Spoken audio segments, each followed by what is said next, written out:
안녕하세요, 세카입니다.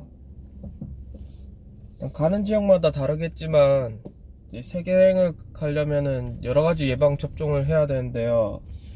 일단 저 같은 경우에는 A형 간염 그리고 B형 간염, 장티푸스, 홍역, 티뎁 그리고 황열병 그리고 콜레라 1차까지 이제 접종을 마친 상태고요. 지금 이제 콜레라 2차 접종을 위해서 부산 국립검역센터에 가고 있습니다.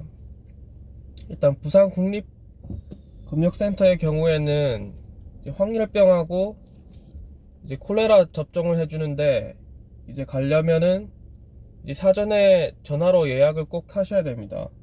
저 같은 경우에는 월요일날 이제 전화를 했는데 사람들이 꽉 차가지고 금요일날 받았었고요. 그리고 이제 전화를 하시면은 이제 무엇을 들고 와야 되는지 이제 알려줍니다. 이제 인터넷 뒤져보시면은 이제 정부 수입인지 그거를 은행에 가가지고 발급해서 꼭 와야 된다고 하는데, 이제 부산 국립검역센터의 경우에는 이제 그냥 신용카드만 들고 오시면은 그런 절차 없이 그냥 결제가 됐고요. 그리고 여권을 꼭 들고 오라고 했습니다.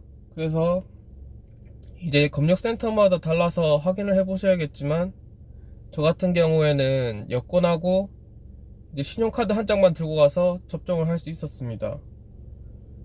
그리고 주의점으로는 이제 콜레라 접종을 하기 위해서는 접종 전에 음식물이나 이제 물 같은 것도 마시면 안 되고,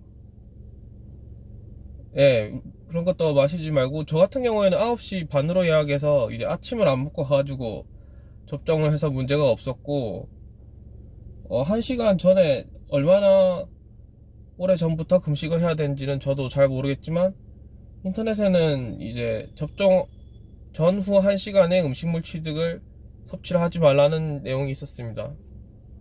그리고 황열병 같은 경우에는 여러분 중에 60세가 넘는 분이 있으실지는 모르겠지만, 이제 황열병 같은 경우에는 이제 예방 접종을 할 때 생백신을 넣습니다. 그러니까 살아있는 세균을 넣기 때문에 이제 부작용이 좀 있을 수 있고요. 그래서 60세 이상인 경우에는 그 문제가 생겼을 때 응급 조치를 취할 수 있는 그런 시설이 갖추어진 곳에서 받도록 되어 있습니다. 그리고 이게 황열병 접종을 하실 경우에는 접종을 하셨다고 바로 보내주질 않습니다. 그래서 인터넷 보시면은 접종이 소요되는 총 시간이 40분으로 나와 있는데, 순수하게 주사 놓는 것 자체로는 10분 안에 끝나거든요. 근데 이제 접종을 마치고 나면은 대기실에서 어느 정도 대기 시간을 가지고 그렇게 보내줍니다. 왜냐면 그 부작용이 금세 일어날 수도 있기 때문에, 이제 돌아가는 도중에 문제가 생길 수도 있지 않습니까? 그래가지고 그래서 저 같은 경우에는 한 30분 정도 대기하다가 돌아왔거든요. 그리고 부작용에 대해서는 이제 접종을 하기 전에 이제 의사 선생님이 알려주십니다. 그 심한 경우에는 뭐 죽을 수도 있다고 하는데, 뭐 그런 건 1% 미만이라고 하니까 걱정을 하시고 말고는 본인의 판단이겠죠. 그래가지고 그래서 황열병 같은 경우에는 그렇고, 이제 콜레라 같은 경우에는 경구 백신이거든요. 그러니까 이상한 물 같은 거다가 이상한 가루 같은 걸 타주는데, 이제 음료수 같아서 그냥 마시면은 되고요. 근데 이게 1차 접종만 할 경우에는 이제 그 효과가 6주밖에 가지 않습니다. 그래서 이제 1주 간격을 두고 한 번 더 2차 접종을 해줘야 되는데요. 뭐 저도 오늘 2차 접종을 하러 가는데, 그거를 마시면 이제 2년 동안 지속이 된다고 합니다. 반영구적인 게 아니고, 이제 황열병 같은 경우는 한 번 맞으면은 이제 효과가 계속 지속되는데, 이제 콜레라 같은 경우에는 2차 접종까지 하더라도 2년밖에 지속이 안 되기 때문에, 이제 2년이 지났을 경우에는 다시 접종을 해주셔야 됩니다. 뭐 오늘 같은 경우에는 저도 다시 9시 반으로 예약을 했고요. 이제 아침을 안 먹고 이제 가고 있고, 어차피 뭐 음료수 같은 거 물 한 잔 마시는 거기 때문에 이제 아무 부담 없이 그냥 가벼운 마음으로 가고 있습니다. 근데 이제 검역센터의 경우에는 이제 주차장이 협소하기 때문에 제가 이게 40분 거리지만은 1시간 반 전에 출발해가지고 지금 가고 있거든요.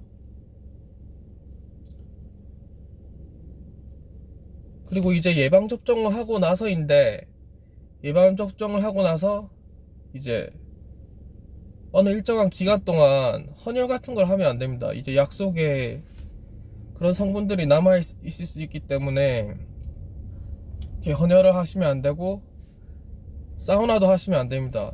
뭐 샤워 같은 경우는 뭐 괜찮다고 하고요. 그리고 음주도 3일 정도 동안 하면 안 된다고 합니다.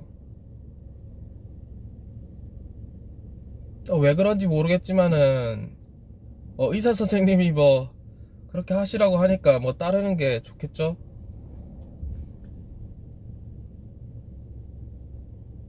그렇습니다. 그래서 이제 저 같은 경우에는 A형 간염, B형 간염, T뎁, 그리고 장티푸스, 콜레라 황열병까지 접종했고요.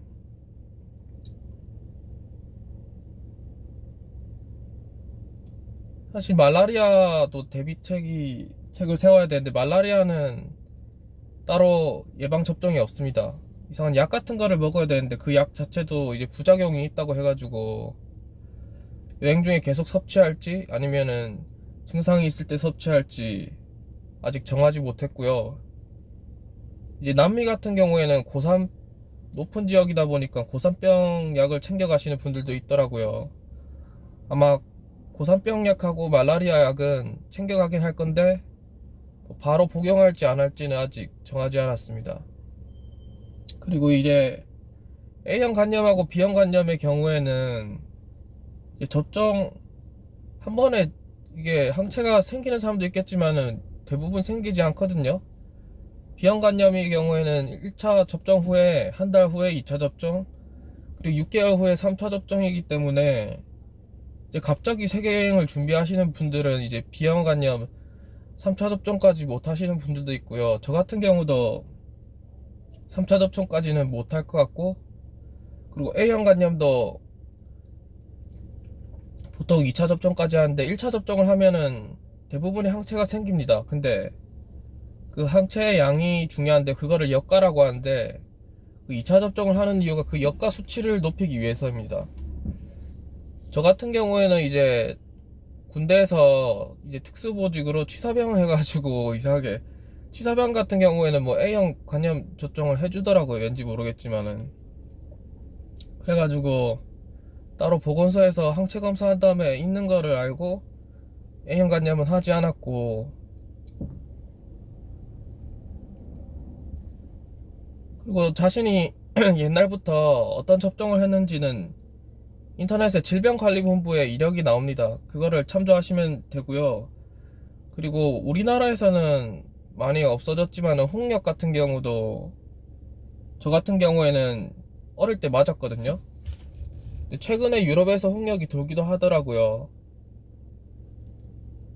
근데 이게 질병관리본부에 나오는 게 2001년인가?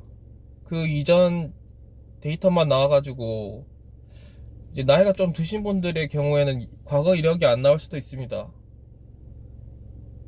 이제 그럴 경우에는 이제 자신이 자주 가는 보건소나 병원에 문의해가지고 이제 과거에 어떤 접종을 했는지 따로 물어보셔야 될 것 같고요. 네, 그렇습니다.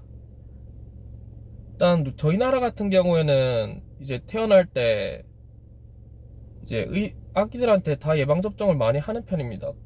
다른 나라에 비해 가지고 의료제도가 잘 돼 있기 때문에 백신이 싸고 그런 시스템이 잘 돼 있어서 그렇지, 외국 같은 경우에는 그런 의료 시스템이 잘 되어 있지 않기 때문에 이제 발병률이 높고 이제 문제가 생겨가지고 사망에 이르게 되는 경우도 있는데요.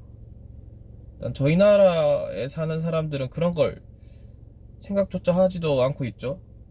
잘 걸리지 않으니까. 하지만 이제 사람 일이란 게 어떻게 될지 모르니까 이제 세계 여행을 떠나기 전에 이제 많은 준비를 해가지고 떠나셔야 될 것 같고요.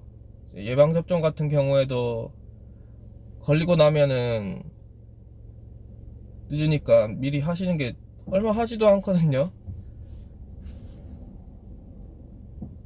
어떤 사람의 경우에는 말라리아에 걸려가지고 고산에서 걸려가지고 이제 내려올 수가 없지 않습니까? 근데 그 사람은 이제 여행자 보험도 들지 않아가지고 어쩔 수 없이 헬기를 부르게 되는데 그 헬기 비용만 뭐 2,500만 원이 나왔다고 합니다. 뭐 말라리아 약을 복용해가지고 예방이 됐을지는 모르겠지만은 1차적으로 예방을 하는 게 맞다고 보고요. 그리고 여행자 보험도 꼭 드시고 그렇게 많은 준비를 하셔서 떠나시면 될 것 같습니다. 지금 제가 1시간 반 거리라고 했는데 이게 차가 오늘따라 이상하게 더 막히네요. 한 1시간 반 더 걸리겠는데요.